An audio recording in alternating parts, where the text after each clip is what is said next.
Welcome to our channel. Sheryl Swoopes questions Fever star Caitlin Clark's Time Athlete of the Year honor. Sheryl Swoopes has skepticism to Caitlin Clark's Time Athlete of the Year award. As Indiana Fever point guard Caitlin Clark won the Time Athlete of the Year, many of the comments were saying how she was deserving.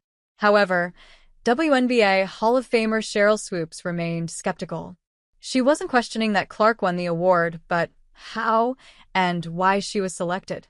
On the Gills Arena podcast, she explained more of her skepticism. "I don't think I'm surprised. I'm curious to know who the other candidates were," Swoopes said.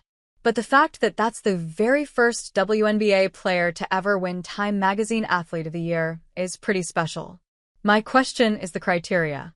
Is it based on her performance on the court, which she had a great year, or is it more about the impact that she had on the game this season?" Either way, Clark has had an unbelievable impact on the WNBA.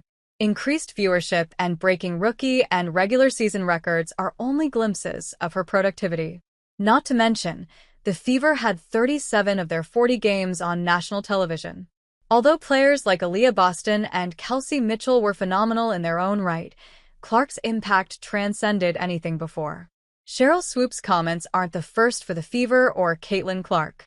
Unfortunately, this isn't the first time Swoopes has dropped skeptical comments about Clark. For instance, Swoopes said that Clark wasn't dominating as a rookie despite averaging nearly 20 points per game. Also, the Fever guard broke the single-season assists record as a rookie. She also broke the record for the most three-pointers made in a season. However, Swoopes clarified that she's not a Clark hater on a podcast. Despite that, it left a sour taste in people's mouths. Now, the Hall of Famer makes an interesting point. There are no public criteria for their selection of Athlete of the Year. The Time Athlete of the Year made its debut in 2019, so it's still relatively new. Clark marks the first WNBA player on the cover.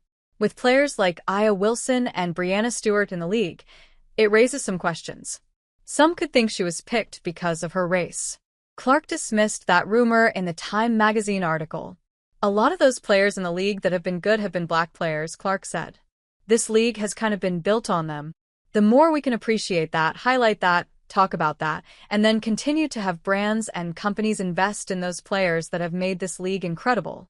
I have to continue to try to change that. The more we can elevate black women, that's going to be a beautiful thing." Thanks you for watching. Stay connected with us for more videos.